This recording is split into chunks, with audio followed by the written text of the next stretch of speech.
Nos encontramos en el libro de los Hechos de los Apóstoles, es el libro de los Hechos de los Apóstoles, es el capítulo 17 y consideramos en esta ocasión los versículos 13 y 14. Hechos de los Apóstoles, capítulo 17, versículos 13 y 14, leemos así en este libro: Cuando los judíos de Tesalónica supieron que también en Berea era anunciada la palabra de Dios por Pablo, fueron allá y también alborotaron a las multitudes. Pero inmediatamente los hermanos enviaron a Pablo que fuese hacia el mar, y Silas y Timoteo se quedaron allí. Y estamos en este pasaje considerando finalmente lo que aconteció en Berea por causa de la predicación del Evangelio de nuestro Señor Jesucristo. Y estamos viendo cómo hay un modelo que se repite constantemente en el libro de los Hechos de los Apóstoles, sobre el que nos está invitando ahora Lucas que podamos volver a reflexionar. Es el hecho de que constantemente cuando se anuncia el Evangelio se producen solamente dos respuestas posibles. Cuando se anuncia la palabra de Dios solo hay dos respuestas posibles. Hay personas que abrazan el mensaje del Evangelio, lo reciben, ponen su fe, su confianza en el Señor Jesucristo, se arrepienten de sus pecados y confían que Él sea el único que puede salvarles. O hay personas, por otro lado, que rechazan este Evangelio, rechazan este mensaje y, como vemos aquí en esta ocasión, incluso están dispuestos a ir a otros lugares para impedir que otros puedan recibir ese Evangelio. Porque aquí lo que se nos está diciendo es que este lugar, Berea, que más o menos se encontraba cerca de Tesalónica, era un lugar que recibió a unos judíos que se habían enterado de que el Evangelio también se estaba anunciando en esa localidad, en Berea. Y se nos dice aquí, como acabamos de leer, que fueron allá desde Tesalónica para alborotar a las multitudes. Es decir, no se conformaron simplemente con rechazar el Evangelio en Tesalónica, sino que estuvieron dispuestos a viajar hasta Berea para seguir mostrando su oposición al anuncio de ese Evangelio, para impedir que otros pudieran recibir ese mensaje de la salvación que era traído por el apóstol Pablo. Y estas son las circunstancias a las que me gustaría que pudiéramos prestar atención en esta tarde y que, como os estoy diciendo, aparece invariablemente que en todo lugar que se anuncia el Evangelio hay personas que reciben este Evangelio, hay personas que rechazan este Evangelio. Y por tanto, el texto nos está invitando a que podamos pensar acerca de esta realidad. Esto es algo que no podemos evitar que suceda. Es algo que siempre va a suceder. Y por tanto, me gustaría que en esta tarde pudiéramos llevar al corazón estas cosas, ¿no? Que pudiéramos darnos cuenta de la seriedad de lo que esto implica y que, si lo puedo poner así, ¿no? Nos pongamos en el lugar de decir, ¿dónde estoy yo? ¿Soy de aquellos que recibe este Evangelio, este anuncio, o soy de aquellos que lamentablemente rechazan ese Evangelio? Esto es el lugar en el que nos está colocando el texto a nosotros. Y lo primero que me gustaría que pudiéramos pensar es que no debe sorprendernos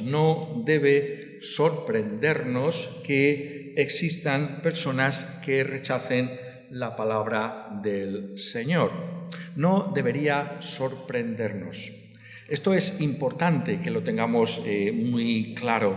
Es decir, cuando a alguien se le anuncia el Evangelio y lo rechaza, no debería causarnos sorpresa.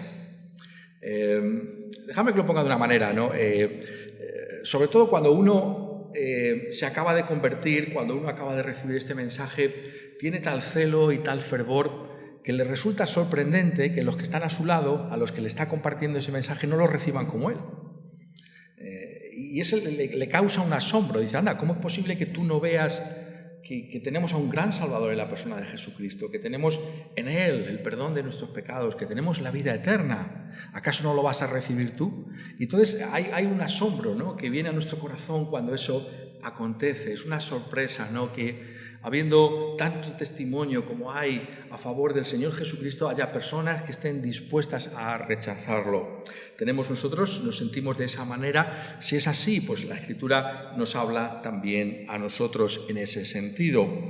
Esto parece ser que es algo muy importante que lo llevemos al corazón, porque se enfatiza constantemente en las Escrituras como algo importante que tenemos que mantener. Por ejemplo, el apóstol Pablo, escribiendo en 2 de Tesalonicenses, a ese lugar en el que él había predicado y del que venía esa turba que quiso alborotar también en Berea, en 2 Tesalonicenses capítulo 3 dice el apóstol Pablo: por lo demás, hermanos, orad por nosotros para que la palabra del Señor corra y sea glorificada, así como lo fue entre vosotros, y para que seamos librados de hombres perversos y malos, porque no es de todos la fe. Es curiosa esta oración, ¿no es verdad? Pablo le dice: vamos a pedir al Señor, ¿no? Pedir por mí, para que seamos librados de hombres perversos y malos. Claro, Pablo tiene aquí una experiencia. Si leéis, por ejemplo, en el libro de los Hechos, como estamos haciendo, que se nos relatan estas persecuciones que recibió el apóstol Pablo, o si leéis incluso en 2 de Corintios, en otro pasaje más adelante en la epístola, ese catálogo, si lo puedo denominar así, de los sufrimientos del apóstol Pablo, ¿no? ¿Cuáles son las credenciales de un apóstol? No quiero entrar por ese lugar, pero la idea de un apóstol, ¿no? Mucha gente dice: pues un apóstol será alguien que vaya vestido con unas ropas y que tenga un aura, ¿no? Las credenciales de un apóstol son sufrimientos crecientes por causa de Cristo Jesús. Como diría el apóstol escribiendo a los Gálatas, ¿no? Yo llevo en mí las marcas del Señor Jesucristo. La prueba de que somos discípulos de Cristo son esos sufrimientos por causa del Evangelio.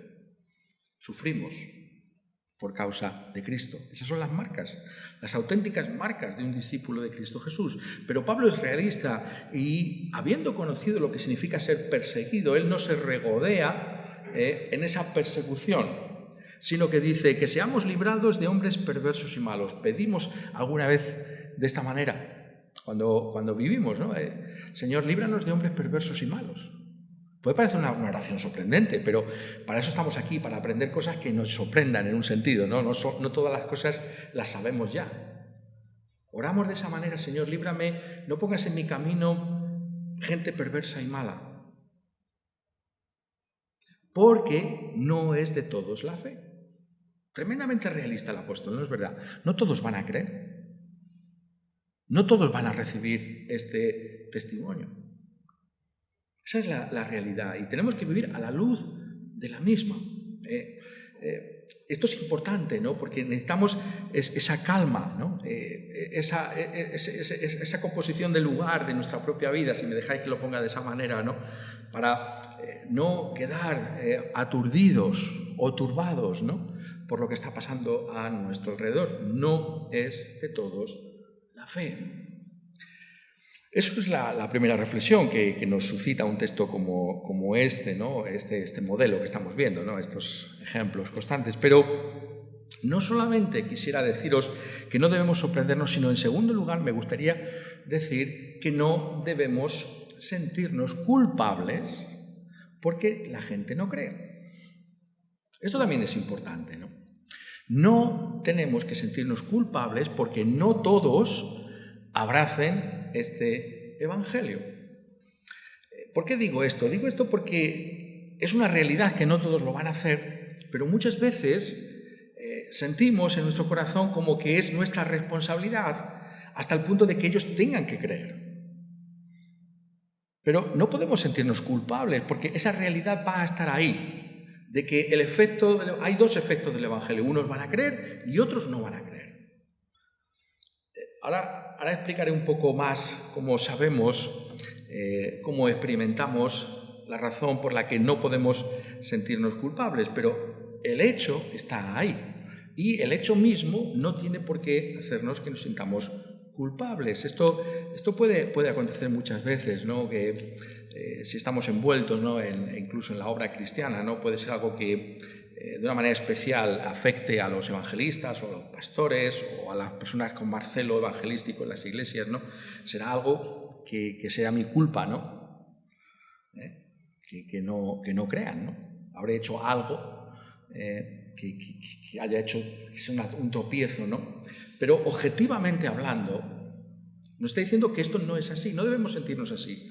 Y ahí está el texto donde hemos comenzado en esta reunión. Estábamos leyendo en 2 Corintios capítulo 2, ¿no? Es un texto realmente, por un lado, es un texto de mucho ánimo, pero por otro lado es un texto muy solemne. Dice 2 Corintios 2, versículo 14, «Mas a Dios gracias, el cual nos lleva siempre en triunfo en Cristo Jesús, y por medio de nosotros manifiesta en todo lugar el olor de su conocimiento». Pablo da gracias porque él y las personas que le acompañaban en esas misiones apostólicas, la Iglesia como un conjunto, siempre vamos en triunfo. Quizás no nos sintamos así, ¿no? Pero siempre vamos en triunfo. La imagen que tiene el apóstol en la mente, que está aquí ilustrando, no aparece con tanta claridad en las traducciones castellanas, pero es la imagen que tiene el original, es la de una procesión triunfal de un general romano.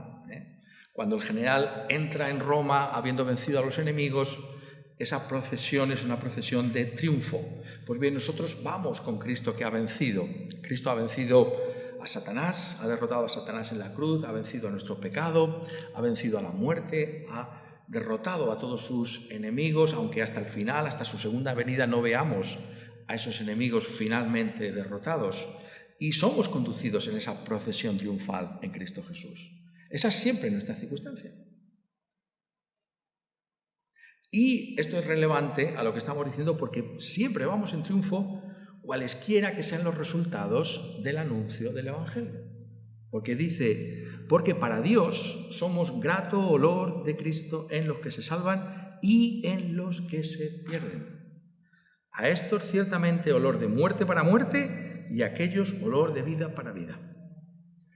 ¿A qué se está refiriendo aquí el apóstol? Tiene esta imagen, ¿no?, de la procesión triunfal, ¿no?, ese desfile militar glorioso en la ciudad de Roma, con los vítores al general, que llevaba una colección también, no solamente los soldados desfilaban triunfantes, sino también los prisioneros. Y había ese incienso, ¿no?, y esas flores que tenían estos olores maravillosos. Entonces, todo este olor de triunfo lo era para los que estaban con Cristo, para los que estaban con el general romano. Pero también ese mismo olor significaba la muerte para aquellos que eran los prisioneros en ese mismo cortejo triunfal. El mismo incienso que sienten, que respiran los soldados y que para ellos significa victoria, triunfo, gloria. Para el prisionero, que va a perder su vida en unos momentos, es todo lo contrario. Es la antesala de la muerte. El mismo olor. Lo dice muy claro. Somos grato olor de Cristo en los que se salvan y en los que se pierden. Tremendo, ¿no es verdad? La solemnidad de la palabra de Dios. Esto es objetivo. Estamos en triunfo en Cristo. Y el Evangelio que se escucha es una palabra de salvación para ti, o si la rechazas, es una palabra que implica la condenación y la perdición. Tremendo, ¿no es verdad? Esa misma palabra, esta misma palabra que tú estás escuchando, ¿es una palabra de salvación o de condenación? Tremendo, ¿no es verdad? Porque es la misma palabra, es el mismo predicador, tú escuchas lo mismo que los otros, pero ¿dónde estamos? ¿Qué es para ti el anuncio del Evangelio? Tremendo lo que está diciendo la Escritura. Pero yo os decía que no hay que sentirse culpables. ¿Por qué no hay que sentirse culpables? Por lo que está aquí diciendo el apóstol Pablo. Porque claro, no significa que no nos sentimos culpables y si nos sentimos culpables da igual, no. Bueno, aquí está dando una serie de requisitos por los que el apóstol Pablo puede decir estas cosas, puede decir que va en triunfo en esa procesión triunfal. Es decir, no solamente es que no nos sentimos culpables porque no me quiero sentir culpable, sino que hay unas razones por las que tú y yo, si anunciamos el Evangelio, no nos tenemos que sentir culpables. No tal como el apóstol lo dice con toda claridad aquí. Dice en el versículo 17, y para estas cosas, versículo 16 antes, ¿quién es suficiente? Pues no somos como muchos que medran falsificando la palabra de Dios, sino con sinceridad, como de parte de Dios y delante de Dios, hablamos en Cristo. O, como dice en el capítulo 2 y en el capítulo 4 y versículo 2, antes bien renunciamos a lo oculto y vergonzoso, no andando con astucia ni adulterando la palabra de Dios, sino por la manifestación de la verdad, recomendándonos a toda conciencia humana delante de Dios. ¿Qué está diciendo aquí el apóstol? Está diciendo el apóstol que si nosotros estamos llevando fielmente el Evangelio de Cristo Jesús, si no lo estamos evacuando de su potencia, es decir, si no estamos presentándolo adecuadamente, tal y como se presenta en la Escritura, siendo fieles a la palabra de Dios, sin quitar ni poner, entonces no podemos sentirnos culpables por la reacción del Evangelio. Está hablando aquí, por tanto, de la fidelidad a ese mensaje.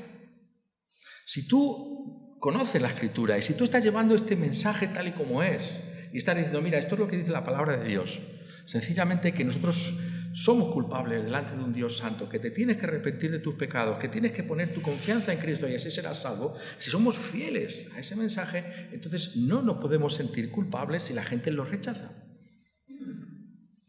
Distinto sería imaginar que uno de nosotros dijera, bueno, pues mira, si eres bueno, si haces todo lo que puedas en tu vida, pues Dios te va a salvar, ¿no? Porque Dios tiene en cuenta, ¿no?, lo que somos, tiene en cuenta nuestros esfuerzos. Claro, ahí estamos cambiando el mensaje. Este no es el mensaje de la Biblia. Este no es el mensaje de la salvación. El mensaje de la salvación es que estamos perdidos, somos culpables. No podemos salvarnos por obras, nos salvamos por la gracia de Dios, por la iniciativa divina que viene a nuestra vida y nos dice, tú eres hombre culpable, tú has roto la ley de Dios, tú mereces el juicio de Dios. Pero hay un camino de salvación que es la persona de Cristo Jesús. Cristo precisamente murió a favor de pecadores como tú y como yo, y si pones tu confianza en Cristo serás salvo. Son dos mensajes distintos, pero si yo estoy predicando el auténtico evangelio de nuestro Señor Jesucristo, entonces no tengo por qué sentirme culpable si la gente lo rechaza. Por eso es tan fundamental que conozcamos la Escritura, que cuando hablemos con la gente podamos traer la auténtica verdad de Dios. Dice aquí, por la manifestación de la verdad, recomendándonos a toda conciencia humana delante de Dios. Por eso, realmente, sabéis que lo estamos diciendo últimamente, la batalla final realmente en este mundo, ¿no?, es la batalla por la verdad. Esa es la auténtica batalla, es decir, la veracidad, ¿no? Se está hablando ahora, ¿no?, en conceptos modernos, la posverdad, ¿no?, las noticias falsas, la fake news. Todo esto tiene una relevancia también para nosotros, porque lo que hace que la Iglesia sea relevante en nuestra sociedad es que llevamos la verdad de Dios. Lo que importa es la verdad de Dios.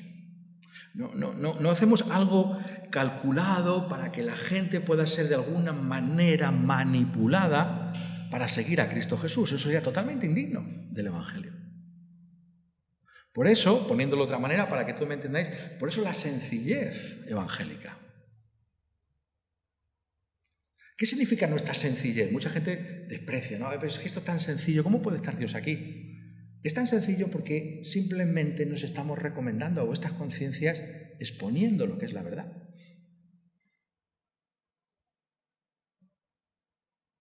No hay aquí ningún fuego de artificio, para que de alguna manera creáis. Simplemente lo recomendamos a vuestras conciencias. La verdad pura, la palabra de Dios, que por el Espíritu Santo toca nuestra conciencia y nos hace ver nuestro pecado y que solo el Señor Jesucristo nos puede salvar. Por eso la simplicidad y la sencillez del culto evangélico.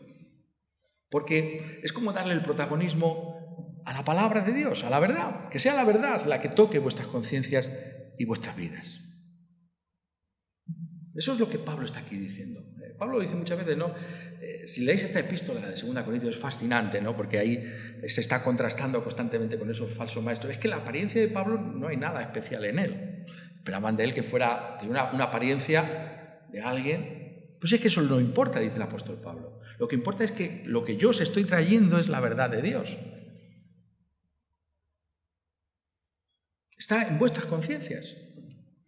Nosotros no confiamos en nuestra retórica, si la pudiéramos tener, o en nuestra oratoria, aunque hagamos algún juego malabar para llamar vuestra atención. No, simplemente en la conciencia. Y si es así, entonces podemos descansar. No somos culpables. No somos culpables. No debemos sentirnos culpables si la gente rechaza la sencilla verdad de Dios. Pero algo más debemos decir en ese sentido. No nos sentimos culpables si, como el apóstol, esa verdad es acompañada por una actitud cristiana correcta. Es decir, no es algo frío o glaciar, seco, que está trayendo la verdad de Dios. Hay una personalidad detrás de la misma, ¿no? El apóstol dice, escribiendo a los romanos, y es aquí el otro aspecto, el segundo aspecto de por qué no nos sentimos culpables si esto está en nosotros o si abundamos o buscamos esto. Verdad digo, Romanos 9:1, verdad digo en Cristo, no miento y mi conciencia me da testimonio en el Espíritu Santo que tengo gran tristeza y continuo dolor en mi corazón. Porque deseara yo mismo ser anatema, separado de Cristo, por amor a mis hermanos, los que son mis parientes según la carne, que son los israelitas. Pablo le duele, le entristece que la gente rechace a Cristo. No se queda igual. No permanece indiferente. No es algo clínico y frío, ¿no? Rechaza, bueno, pues allá tú. No, su corazón se conmueve porque rechaza. Mi propio pueblo, dice el apóstol Pablo, del que vino Cristo, la abundancia de bendiciones que experimentó Israel, ellos son los israelitas, y mira este catálogo de los privilegios de los judíos, ¿no? Eso aumenta todavía más exponencialmente la tragedia de su incredulidad. Israelitas, la adopción, la gloria, el pacto, la promulgación de la ley, el culto, las promesas, de quienes vienen los patriarcas, y por si fuera poco, de los cuales, según la carne, vino Cristo. Tremendo. Y vosotros, siendo quien sois, vais a rechazar el Evangelio. Mi corazón se entristece. Me duele. Hasta el punto, dice el apóstol Pablo, que ojalá yo, si eso fuera posible, pudiera ser rechazado para que a cambio de eso vosotros recibierais el Evangelio. Claro, si eso está en nosotros, esa es la realidad de la que está hablando aquí. Pablo es testigo porque, mirad cómo puede hablar, pongo a mi conciencia delante del Espíritu Santo. Esto es tremendo, hablar de esa manera. De que siento así. Y eso es verdad, ¿no? Porque nos duele que nos recibáis. Si me permitís que sea tan personal, porque tengo que serlo a la luz de un texto como este, nos duele que rechacéis el Evangelio. No nos quedamos igual. Nos duele lo más profundo de nuestro corazón. Antes he dicho que es un hecho objetivo. Pero, ¿qué dolor nos causáis porque rechazáis a Cristo? Quien quiera que tú seas. Qué dolor, qué tristeza, porque sabemos las consecuencias de vuestro rechazo. Hay algo de eso en nuestra vida, porque ese es el auténtico espíritu cristiano con el que se lleva la verdad de Dios. Ya digo, no se lleva de una manera distante, fría. No, es algo que se lleva en el corazón. Entonces, si eso es así, si mi alma está envuelta en esa realidad, entonces puedo estar persuadido de que es Dios el que está aquí obrando, y por eso no hay ese sentido de culpabilidad en Pablo. Hay tristeza, sí. Hay dolor, sí. Hay deseo, incluso, como estamos diciendo, de quitarse para que otros pudieran entrar, si eso fuera posible. Pero no hay culpabilidad. Esto hay que buscarlo. Ese es el espíritu evangélico. Eso lo tenemos que desarrollar en nuestra mente y en nuestro corazón. Nos duele la gente a nuestro lado que se pierde. Tenemos que poner todos los medios para que se salven. Tenemos que acercarles a la verdad de Dios. Tenemos que convocarles, tenemos que decirle, mira, lee esto, escucha esto. Ahora con las redes sociales, ¿cuántas oportunidades tienes de decir a la gente, mira, escucha, mira estas cosas? Tenemos que hacer ese esfuerzo. Que no quede de nuestra parte, porque recomendamos la verdad de Dios y nos recomendamos a vuestras conciencias por la verdad de Dios. Solamente así se puede llevar el Evangelio, solamente así se debería llevar el Evangelio, y que Dios nos ayude para que eso sea nuestra propia actitud. Pero hay una tercera cosa más que quisiera comentaros, y es que, aunque no debemos sorprendernos, no debemos sentirnos culpables, la incredulidad finalmente, este sería el tercer punto, la incredulidad no impide, no va a impedir que este Evangelio siga triunfando en hombres y mujeres en este mundo. Tanto como Lucas nos enfatiza que siempre se producen estas dos reacciones, este binomio, ¿no? Fe e incredulidad, no hay un lugar a medias, ¿no? Me gusta cómo lo pone Bob Dylan, ¿no? Lo he dicho muchas veces de aquí, ¿no? You're gonna have to serve somebody. A alguien tienes que servir, dice Bob Dylan. No hay terreno del medio, no hay tierra de nadie. O estás con Cristo o estás contra Cristo. O crees o no crees. No hay otra cosa. Eso no quiere decir que tengamos que creer inmediatamente, pero sí que vamos a procurar creer inmediatamente. ¿Dónde estás? ¿Dónde estamos? Pues bien, la incredulidad no impide, no va a impedir, nunca lo ha hecho, que otros crean. Y eso Lucas también lo dice constantemente en el libro. Es otra de las características del libro. Podemos pensar que después de este alboroto que se estaba formando en Berea, con estos agitadores que venían desde Tesalónica, dice aquí, pero inmediatamente, versículo 14, los hermanos enviaron a Pablo que fuese hacia el mar, y Silas y Timoteo se quedaron allí. ¿A dónde fueron? Fueron a otro lugar, Atenas. La parte, para algunos de nosotros, quizás más fascinante del libro de los Hechos de los Apóstoles, Pablo en Atenas, en la cuna de la filosofía griega, con las mentes más lúcidas, con los intelectuales más despiertos de toda la antigüedad. Ahí va a ir Pablo, con el Evangelio de Cristo Jesús. No lo impide. La realidad es que la incredulidad jamás podrá ser un obstáculo para la extensión del Evangelio de nuestro Señor Jesucristo. Y esa es la gloria también de la que habla aquí este pasaje y el apóstol constantemente. Esa procesión es triunfal. ¿Es triunfal? ¿No es tremendo saber que estamos en esa procesión triunfal y que va a seguir extendiéndose? Esa es la historia de la Iglesia cristiana, ¿no? Pensáis estos 2000 años, siempre me gusta recordaros esto, ¿no? No somos cristianos del siglo I, con todo lo que eso puede implicar. Somos cristianos del siglo XXI. Y miramos atrás. 20 siglos y un poquito del XXI. Tremendo lo que ha pasado. ¿Qué ha pasado? ¿Cómo se resume la historia de la Iglesia cristiana? El Evangelio sigue triunfando, se sigue extendiendo. Nada ni nadie ha podido impedir que la verdad siga ganando. Que la verdad siga llevando fruto para la gloria de Dios. Y esto es algo que también nos anunció nuestro Señor Jesucristo que debíamos hacer. Algunos pueden pensar, bueno, pues qué cobarde, ¿no? El apóstol Pablo, ¿no? Y los que le acompañaban de salir corriendo de Berea e irse a Atenas, ¿no? Pero sabemos que esto es justamente lo que se nos dice que debíamos hacer por parte del Señor Jesucristo.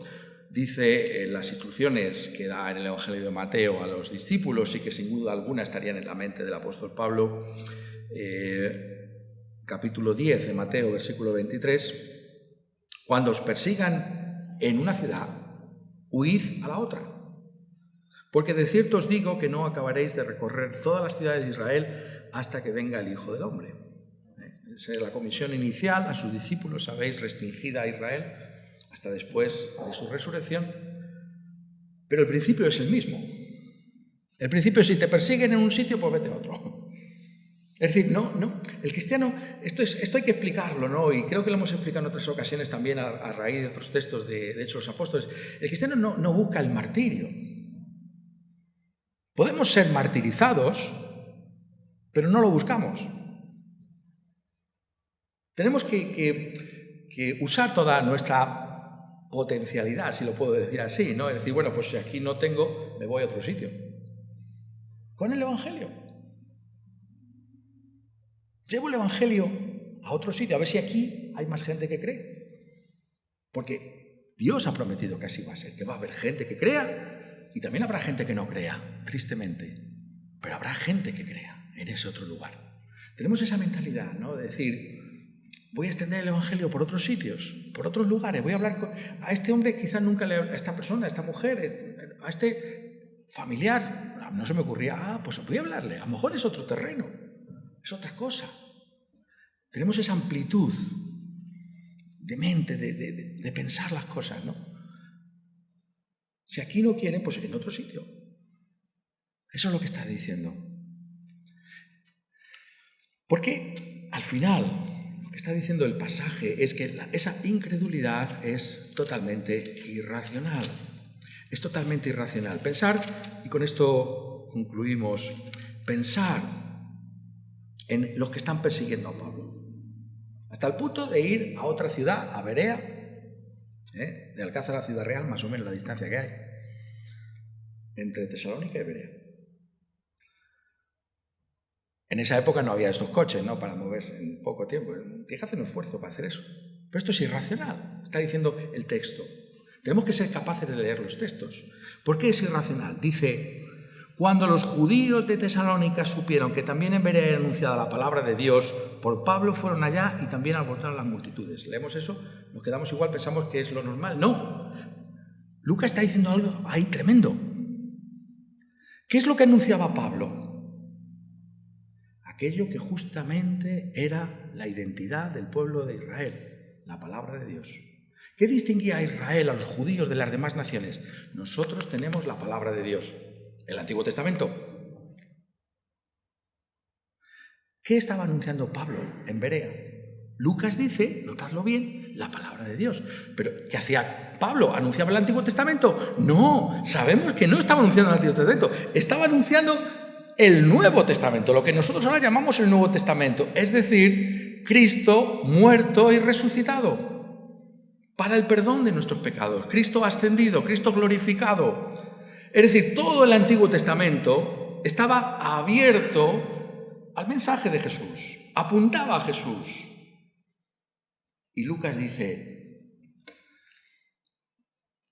es la palabra de Dios. Me gusta, ¿no? Esa manera tan, se lo puedo decir así, tan elegante, ¿no? Esto es la palabra de Dios también. Están estos judíos, no, nosotros tenemos el Antiguo, nosotros tenemos la palabra de Dios, nos pertenece a nosotros.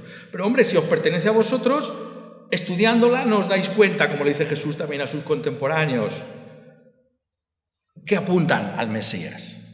Tanto ufanarse de que tienes la palabra de Dios y no te das cuenta de que está abierta a un futuro, que es el Mesías, que se cumple en Cristo. Y Lucas dice, Pablo anunciaba la palabra de Dios. Todo el Antiguo Testamento, toda esa riqueza de testimonio, el Antiguo Testamento mismo, su existencia es la prueba más grande de que Dios existe.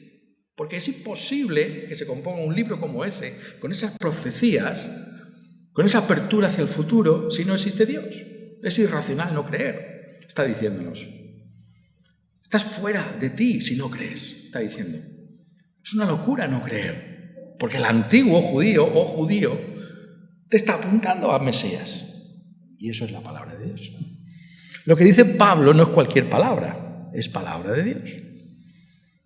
Es la salvación en la persona de Cristo Jesús. Y por eso el pasaje nos está diciendo, ¿dónde estás tú? ¿A qué grupo perteneces? ¿Los que se oponen o los que reciben? Pero ten en cuenta que esta es la palabra de Dios, que ha sido anunciada en el Antiguo Testamento, que preparaba la venida del Mesías y que ha encontrado su culminación en la predicación apostólica. Cree, por tanto, en el Señor Jesucristo, quien quiera que tú seas, y seas salvo. Recibe este Evangelio y serás salvo. Por tanto, aquí tenemos las dos respuestas al Evangelio. ¿Cuál es la tuya? ¿Cuál es la tuya? ¿Cuál es tu respuesta al Evangelio? Da igual donde estemos. ¿Cuál es nuestra respuesta al Evangelio?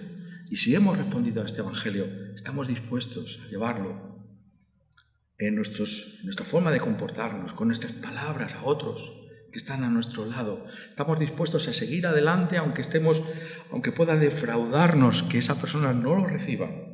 Habrá otros que lo reciban. Nos duele, nos entristece que no lo reciban. Recomiéndate a la gente, a la verdad. Diles, esta es la verdad de Dios, no hay otra. Preséntales esa verdad, preséntasela con el corazón, para que reciban a este Señor Jesucristo, al que anunciaba el apóstol Pablo. No nos anunciamos a nosotros, dice Pablo, sino a Jesucristo como Señor y a nosotros como vuestros siervos. Este es el Evangelio. Quiera Él que todos podamos recibirlo, podamos gozarnos en esa salvación que se nos ofrece. Que así sea. Todos. Amén.